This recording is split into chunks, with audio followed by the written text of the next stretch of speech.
beautiful. It's been half an hour since I arrived. My disorientation is finally wearing off. The transportal trip was just as bizarre my third time through. It was incredible. I think I'm seeing time as ribbons of visible energy waves. These surroundings feel oddly familiar to me. A sense of peace permeates this place, broken only by the whisper of wind and the distant calls of birds. There's a tranquility radiating from the rocks and the trees. Even the colors here are soothing, the landscape a palette of muted pastel shades, gray boulders rising from a dun sea of sand, russet cliffs layered with streaks of millennia. Roadrunner feather? So Coyote finally got lucky after all. Rock formations tower over the parched ground, and above it, all the washed blue sky hovers like a hand-painted bowl. The air is dry and hot beneath the desert sun, and I can see hawks soaring on thermals rising from the canyon floor. I was welcomed by a crow perched in a tree. He squawked at me, either in welcome or annoyance at my intrusion. I've explored a bit around my arrival spot and found abundant animal life, but no people, at least not now. There are fresh sandal prints along these well-traveled paths. I also came across several bundles of fresh-cut firewood and baskets of fresh vegetables, all recently abandoned without a second thought. Obviously, something extremely unusual must have happened here recently. The terrain is definitely American Southwest. The pueblos, the black and white pottery, the style of the rock paintings all point to Anasazi, the ancient ones, ancestors of the Pueblo and Zuni tribes of the modern day. Oh, that was the other tribe name, Zuni. Hopi was the one I remembered. But Alex got an older version of the translation. Anasazi actually means ancient enemies, which is why they prefer not to use it. They spoke a complete language, and as they explored and spread throughout the Western Hemisphere, branches of their descendants would speak more than 2,000 different languages. Lacking any time reference, I can only estimate that this period is sometime after 1000 BC, since corn, beans, and squash were not introduced from the south until then. I mean, Alex is right that the earliest Anasazi precursors took the presence of those as the critical trinity of their agriculture, given how it gives almost a full healthy diet. Of course, you still needed meat from game hunting. Having said that though, the constructions of them were more focused on simplicity. Pit houses, constant movement, using existing cave structures. These cliff dwelling constructions in particular that we saw earlier are the biggest clue to the temporal placement right now. Because of those, I don't put this time period no earlier than 1190 AD, which compared to where I just was in Maya, which was 1135, means that compared to the other time jumps I've made, Maya to now is actually a relatively short one. Around that same period, there appeared multi-storied structures, canals, and irrigation systems, and underground ceremonial kiva rooms. I may have actually been here before, researching in my own time. I've made numerous trips over the years to all the major Anasazi sites, especially when I was writing my thesis. If I start thinking about the implications of what my presence may be doing in the continuum of time, I'll go insane. Perhaps I am destined to be here. Well, that's some closed loop thinking. This area shows signs of a prolonged drought, but it's not nearly as dry as I know it to be in the future. My esteemed colleague, Dr. Periscandolo, insists that the Anasazi were fundamentally motivated to leave here by crop shortages caused by decades of dry weather. I disagree with the idea that they simply all went north. This is just speculation on his part, there is no proof. Where are all the bones? What do you expect from a paleontologist who bases his research on the findings of others and disdains fieldwork? He claims that a slow and steady migration took place over years. But it's clear that as recently as yesterday, there were hundreds of people here, perhaps thousands. I can even see the unmistakable footprints of children. We don't know much about the Anasazi. So little remains, it's as if they vanished without a trace. Where did they go? It's the same question I asked myself in the world of Egypt and the land of Maya. Surely it cannot be mere coincidence that three great civilizations separated by chasms of time and distance could suddenly cease to exist. No, I've always believed that the Anasazi disappeared in the same mysterious manner as did the Egyptians and the Maya, almost a mass exodus, as if they were commanded to drop everything at once and leave. Only an event so monumental or frightening could explain their sudden disappearance. Could they have been transported, as I have been, to another dimension, another time and place? Maybe I'm being hasty. The villagers could be at some important religious ceremony to celebrate the solstice, or equinox, or some other important seasonal position of the sun. This landscape is stunning. Its natural formations outclass any sculpture. Modern life feels so out of place here, although the sound of crickets reminds me of growing up in Illinois. It's been several hours since I arrived. Crows and hawks abound, still no human contact. I feel oddly content being the lone human in the area. I'm starting to hear things. I could swear I'm hearing the sound of drums, but there's no one here, just the echoes of the ancestors. I've been by myself a long time, I know, and whether I'm imagining or perceiving a subtler realm, I'm beginning to feel the first thread of the bond that these people had with nature. There is something at work here that's even beyond nature, mystical perhaps, or other dimensional. It may be connected with the influence of the builders of the Time Gate. Just on the other side of this collapsed path may be an archaeological gold mine. It's a chasm large enough to be imposing, but small enough to tempt some reckless decision. I'm not the athlete I was in college. Back then, I'd actually consider leaping across. Maybe the only real obstacle is in my mind. I have to be careful, especially since I seem to be alone here. If I should break a leg, or be half buried in a rock slide, my skeleton would surely be an enigma to some future archaeologist. I made a fascinating discovery today. I've come across one of the Anasazi calendars that uses beams of light to illuminate points on a spiral. I know the Anasazi incorporated the play of light and shadow into their rock art. Beyond being a calendar, there seems to be more functionality to this instrument. It has a way to control the position of the beam, as if I were manually changing the seasons. But that makes no sense. It's as if it were only meant to look like a calendar.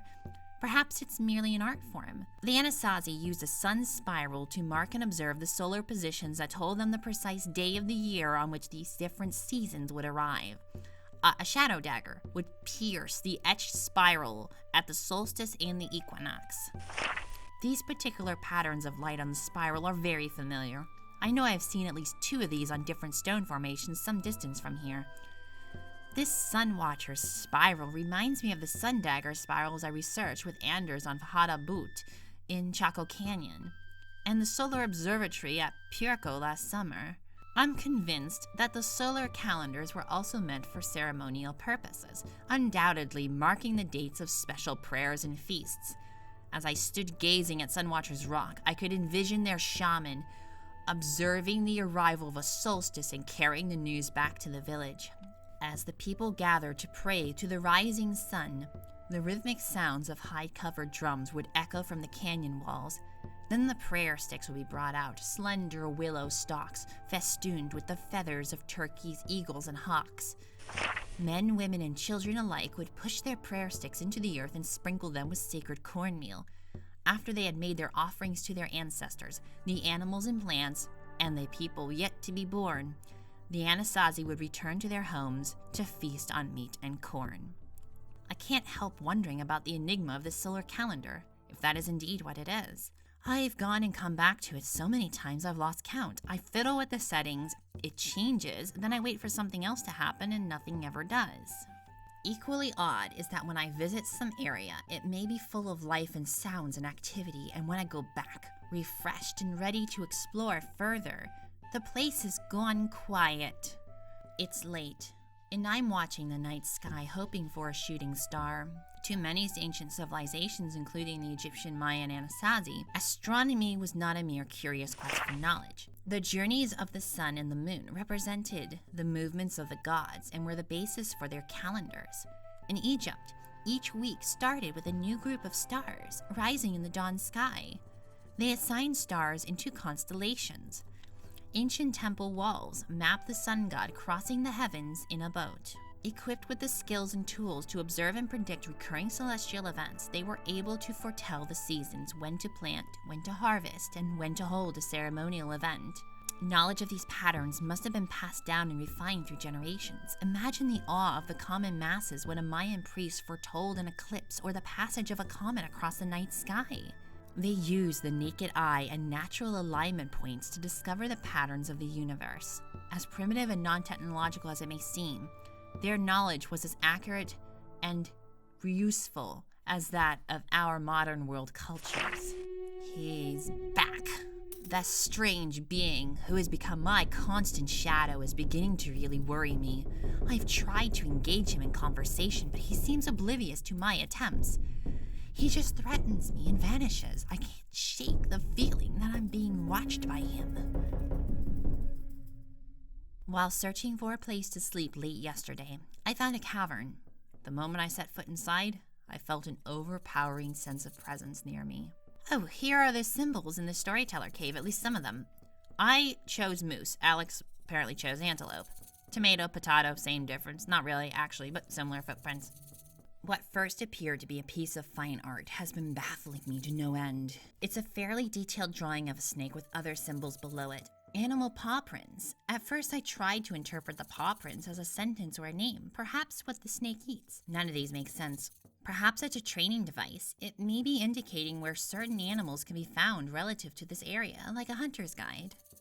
I had an amazing encounter last night. The face of a shaman, we just saw that too, appeared on a rock before me. Strangely, I did not feel afraid. The Anasazi priest spoke to me in a tongue I had never heard but somehow understood. He told me of the creation myth of the Anasazi people. This was the history of the manifestation of the sun, the moon, the earth, and the animals, plants, and people that inhabit the world. He told me how great mystery bestowed gifts to mankind and offered passage to a promised land. Then, as suddenly as it had appeared, the apparition vanished, the face of the shaman gone from the rock. I've always had a gut feeling about the Anasazi. Their spectacular leap from hunter-gatherers to organized society happened so quickly. I've often thought about similar links to other worlds. Native Americans have long been known to live in harmony with the land. Could this have been the spiritual zenith of ancient man? Is this the equivalent of a soul? Is this a third in a trinity of advanced cultures that shared a common fate or future? Anasazi mythology recalls the land of their ancestors as a great gathering place where arts and sciences flourished. It speaks of a common homeland and a shared vision. Many other American cultures, such as the Maya and the Aztec, recount legends of the mysterious visitors from the sky who bestowed the gift of knowledge upon them and then departed, promising to return. Quetzalcoatl, the feathered serpent of the Aztec, was worshipped by the Mayas as Kukulkan. There's no doubt in my mind that the Maya encountered men from beyond their civilizations. Representations on statues and pottery of bearded men dressed in clothing and shoes distinctly different from those of the Maya have been found and dated before the arrival of the European. Egyptian art and scrolls recount similar occurrences. All three civilizations, Maya, Anasazi, and Egyptian, recall strange benefactors bestowing great cultural gifts from the stars, distant homelands, a catastrophe of tremendous magnitude, and the departure of survivors. These myths have endured for thousands of years. I've always believed that where there's smoke, there's fire. A worldwide memory exists of the disappearance or destruction of the majority of the world's inhabitants at roughly the same time. This definitely suggests the existence of a superior civilization. Their new technology may have been seen as magic. It also explains why these visitors may have been considered gods by lesser developed peoples. I suspect history has been filled in the gaps with its own arrogant theories. We consider history to start when we began to record it. It's amazing to realize that the world's earliest recollections have an almost identical starting date, perhaps following the great departure of many of the Earth's inhabitants and coinciding with the great catastrophe or migration. We can explain many mysteries from the time before recorded history with Atlantis. If it were the core of knowledge that spread to the rest of the world, it would explain the great leaps in astronomy, cosmic dating, building techniques, writing, and mythology, not to mention the unexplained ruins and artifacts. Similarities in art forms, metallurgy, and calendars also exist. My findings, reported from the dating of these artifacts, seem inconceivable to my peers in the scientific community. When the proof is confirmed, man will require a rethinking and rewriting of history on a global scale.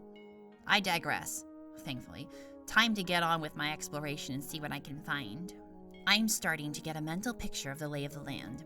There appears to be 4 paths leading away from the Sun Watcher's spirals. In roughly north, south, east, and west directions, I've just spent an hour exploring a rock formation due west of the center calendar. I touch a glyph, it glows. Is this a child's game? No matter the pattern I choose, based on whatever logic, Nothing happens. I've just returned to the same rock formation. A coyote stood sentinel, howling his protest at my approach as if he were protecting something. About an hour later, I stumbled upon the mouth of a cave. This old flashlight I brought with me is on its last legs. Damn, why didn't I take time to prepare? I just couldn't wait, and now I can't go back. I had to shake this thing to get any light at all. The batteries must be corroded. I spent the next hour studying the petroglyphs carved on the cave walls. The greatest collection I have ever seen was at Canyon de Chelly last year with Hayden. This was small by comparison. Obviously, the Anasazi were as fascinated and awed by celestial events as were the Maya and the ancient Egyptians, and had tried to document their experiences. Once again, I found a thread linking all three civilizations. I identified a figure as... okay. I'm honestly stumped. I don't even know where to begin to pronounce that. Sotugwangu, an ancient god of the sky, clouds, and rain. The deity bears a striking resemblance to Quetzalcoatl, the god who gave the Maya maize and the calendar. The likeness between the gods is beyond any chance or mere coincidence, and reinforces my belief that external forces link the Anasazi and Maya cultures. Yet most intriguing of all, the petroglyphs are the figures that resemble alien beings. In the drawings, the figures appear to be wearing helmets and descending to the earth from the heavens above. The images are strikingly similar to paintings and carvings of what appear to be aliens that I found in the worlds of the Maya and the ancient Egyptian. From the visual evidence I've seen, I strongly suspect that all three ancient peoples were visited by aliens, and that these visits somehow resulted in both the sudden advancement and even more abrupt disappearance of these civilizations. Of course, putting forward a theory and proving it are two different things altogether. However, the undeniable evidence and research I've been collecting in my travels can definitely be used to support my theory.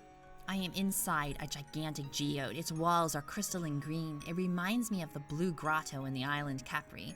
This is surely a place of high ceremonial value, but its use escapes me. The ambient sounds of the outside world are muffled. As I approached the eastern rock formation, a ground squirrel ran up ahead. For lack of any better guidance, I followed him. On the way up, I spotted a wild beehive and tried to gather a bit of honey. The treat was too compelling to pass up. As soon as my hand tapped the hive, a small army or air force actually sent me running for cover. The lesson cost me just one sting on the forearm. I was lucky. I'm so glad I don't react to bee stings like Dr. Ewan did last year in the Yucatan. Later, I went back to the squirrel's tree in time to see him scramble to some boulders and drop an unusually large acorn into a crack. I almost got my arm stuck trying to retrieve it. What a fate that would have been! Centuries from now, archaeologists would find an arm mysteriously stuck in that crack, and they would surely argue its cultural significance, a sacrificial ritual perhaps, a punishment, a proof of manhood. Papers would be written, lectures given, books perhaps, and folklore could abound about the magic powers of the arm in the stone. Odd, another hollow rock formation, protected by an intricate entry mechanism. What's their significance? I knew from my research that the Anasazi revered animals in their world and often looked to them for signs, an animal guide of sorts. They captured young eagles and hawks from their nests before they could fly, for eagles were messengers to the sky people. Tied by one leg to a soft cotton string atop their adobe homes, the growing eagles would flap their wings at sunrise and sunset, giving the entire village a sense of connection to the sky, at the cost of being a dick to the eagles. They told stories about the animals, about the ant people, who taught the Anasazi to be industrious, of the horned lizard, who gave the people long life, of Coyote the trickster, who was simultaneously wise, cruel, funny, foolish, greedy, magical, and unpredictable. There was a story in the Salish tribe about Coyote tricking a powerful elk monster to give up his spear, shield, and knife. Coyote's wife was Mole, and basically mucked up the terrain with tunnels underneath and random holes at the hill that Elk was currently chilling at. Coyote used these tunnels to scare the elk monster by using the tunnel to appear near him suddenly, and then nonchalantly saying that he was just walking there. It made Elk worry that Coyote was more powerful than he was, since Elk was not used to not being able to detect approaching creatures. Coyote tried to pretend to befriend Elk to go hunting after some people down a hill, but because Mole had already messed up the terrain, Elk kept stumbling in holes. So Coyote was pretending to pleasantly offer to carry Elk's supplies, such as his spear, his shield, and all that. Then when Coyote had everything, his shield, sword, spear, everything of Elk's, he pretended to show how they intended to charge the enemy, but then charged Elk himself and dealt him an ass-whooping. Of course, in the same story, not long after, Coyote's exterior gets eaten by a baby, only leaving behind a skeleton, and his friend Fox had to magically barrel roll jump over him to save him, only for Coyote to be like, "Whoa, why was I sleeping? Was I sleeping?" And Fox had to basically tell him, "No, you're dead, Jim." So, you win some, you lose some. There was also a story in the Wasco tribe that basically amounts to Coyote versus Thunderbird, but I've rambled enough. Anyway, back to Alex. When children saw one of the animals in the stories, they would know that they must live in harmony with their four-footed brothers and sisters. This was the way of the Anasazi people. They named themselves after the animals as well: crane flying, frog woman, dragonfly, badger claw, grasshopper. They carved animals out of turquoise, using the figurines to make offerings during hunting season or to ask help from a powerful brother like the bear. Before an Anasazi hunter killed a deer, he would ask respectfully for the animal's permission to take its life to give food to his family.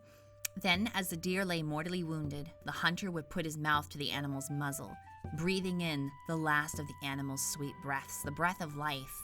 The hunter would then make a cornmeal blessing, thanking the deer for its sacrifice, and lay its head towards the east, towards the sun. As he cleaned the deer, the hunter would cut off a small piece of flesh to leave for Mother Earth, then carry the carcass home, singing all the way. As I encountered the animals at the rock formations, I could not help but wonder if they were trying to tell me something. On this walk, I've begun to hear more types of birds. Maybe I'm in an especially good nesting area, or my hearing's better trained now. I hear woodpeckers, owls, and turkeys. I've been collecting their feathers. What a strange test of skill this is. Perhaps it's a test of worthiness, or a practice range. I'll be back here after I ponder this a bit. To achieve greater force in longer distances, hunters made spear throwers, known today by their Aztec name, atlatl. The atlatl is essentially a 2 to 3 foot extension of the arm. The back of the spear rests in a carved socket, and the whole apparatus is held in the hunter's hand. I found several atlatls here hanging on the wall. This tool produced far greater throwing power than a traditional spear. They exist practically throughout the world. Unlike fire, however, which can occur spontaneously, the atlatl was a deliberately engineered device whose worldwide use gives weight to the Atlantean link among cultures. Its name practically shouts Atlantis even to a skeptic's ear. But that's only if you use the Aztec's name, and something sounding similar doesn't mean... And the invention itself is a bloody spear thrower, not a nuclear reactor. And not even everyone used it. Ancient Greeks used an amentum, which was a strap for javelin, but the different design... Never mind. I just came upon 4 stone tablets covered with symbols. When I touch one, it glows and plays a familiar natural sound from a source I can't quite pin down. I found another genetic pod. It's similar to the other 2 I found in Egypt and Maya. I now possess 3 of these mysterious pods, which promise a genetic legacy from beyond the stars. I can't wait to examine these back home. If only I could return to my own time. Once again, a face from the distant past spoke to me. Why do I understand the language of these ghostly messages from the past? Why are the messages even here? Unlike the petroglyphs, which lose their clear meaning after the language dies off, these projections seem immune to time and tongue.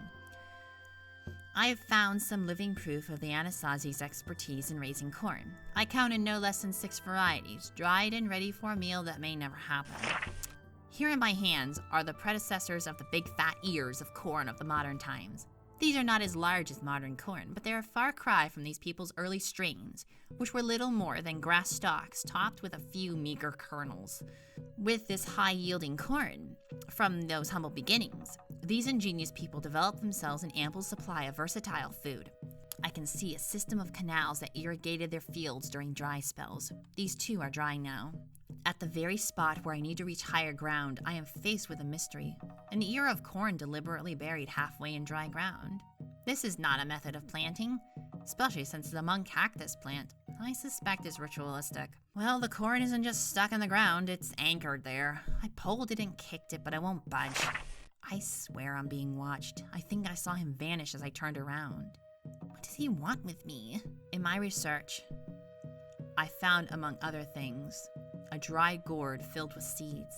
As my search progressed, I began shaking the rattle. Then I heard what seemed to be echoes of my rattles. When I stopped, the echoes continued. I looked around and ended up eye to eye with a rattlesnake. I froze. I'm not sure what to do. Maybe I'll have to kill it. I hate snakes. I finally accessed the cliff dwellings. Although I had encountered no one since arriving in this world, I called out as I neared the settlement, hoping that perhaps one or two people had remained behind. My calls echoed unanswered off the walls, and I found the homes deserted.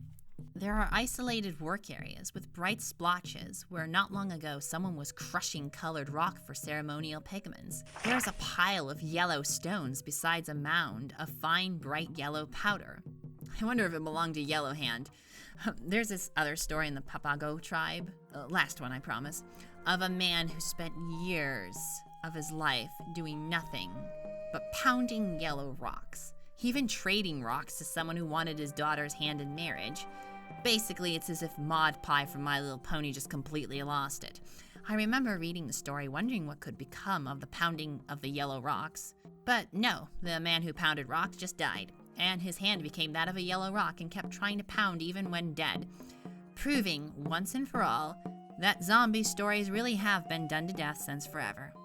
I'm sitting on a partially completed fur robe, with the fine bone needle and sinew thread still hanging from one edge, where the next piece would have been sewn. These were patient, industrious people with few distractions. What awesome apprehension or attraction would have drawn them away literally in mid-sentence? Wherever they went, they didn't even take food with them, as one might pack for some long journey. There are sizable stores of pinnon nuts and amaranth, corn and beans, as if the village was on a 10-minute break or playing a masterfully orchestrated game. I spent today in the village, coming to appreciate the profound practicality of their construction techniques. The thick roofs of their dwellings hold in the heat in the winter, and also insulate the interiors from the merciless summer sun. The stone walls absorb the low rays of the late afternoon sun, warming the rooms during the chilly nights and cold winter months. The ground is strewn with pottery fragments, stone chips, and slivers of obsidian left over from arrowhead making. Last year at the Paris Symposium, I submitted the astounding results of my research on time dating of obsidian chips obtained from Mayan, Egyptian, and Anasazi pottery with fission date tracking of thermoluminescence. I was practically laughed off the podium. Using fission track dating on the minerals from pottery and volcanic substances found on Easter Island, I was able to establish a time link between Easter Island and the other worlds. I compared tree ring dates between the Anasazi and Maya with similar results. I measured the light energy given off after I heated the obsidian chips I found at sites separated by thousands of miles and presumably thousands of years. Since older objects give off more light energy, I was able to prove that the age of the vessels was almost identical, certainly within 100 years, a far cry from the thousands expected. Rather than consider my theories explain the time lapse, they claimed I contaminated the artifacts or fudged my results. The blatant arrogance. I just had a short nap. As I was falling asleep, I could have sworn I heard drums and chimes. There's every possibility that some part of this settlement may still be active, somewhere out there, and their sounds could be drifting in on the wind. I'm going to explore further. I found a music room, but no musicians. Everything was quiet, even the wind chimes. I played the drums for a while, feeling self-conscious at first, but I kept at it. And eventually I discovered a sense of rhythm that I didn't know I had. Oh, this map he drew is similar to the one in the Storyteller Cave. I believe I've entered the dwelling of a shaman. This is disconcerting. A fire is still glowing. Has my mysterious companion been here before me? Is the spirit of the shaman protecting this place even now? My shadow is back. He had a different appearance this time, an almost transparent swirling apparition. Then he vanished without a word. It must have taken a considerable time to set up this loom, before the weaving could begin, yet all the preparatory work was done. Then the weaver disappeared. There's yet one more sign that these people abandoned their village very recently, even at the price of leaving such meticulous works unfinished. This departed artisan also cared enough to put away all the tools of the trade before leaving. There must be some significance to the large glyphs I've discovered in the rock formations and here in the cliff dwellings. The Anasazi certainly went through a lot of trouble to protect them. Was finding these a test of worthiness or intelligence? I've come to a sand pit where perhaps sand paintings were once carefully created. Interesting medium, sand. It's long been used in connection with time. It's the very symbol of the temporary nature of things. The wind's picking up. I just heard some massive stone object grinding into motion. I'm going to investigate.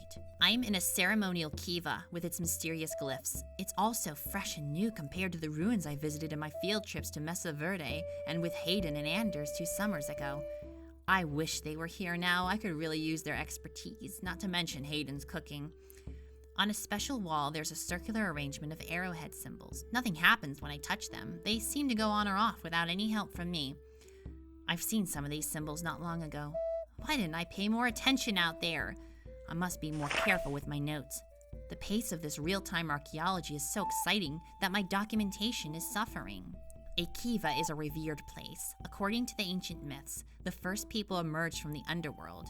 It serves as a gateway, a middle world, but a gateway to where? I had one of those inspirational dreams last night, the kind in which the fog of ambiguity suddenly parts and you see the truth with startling clarity.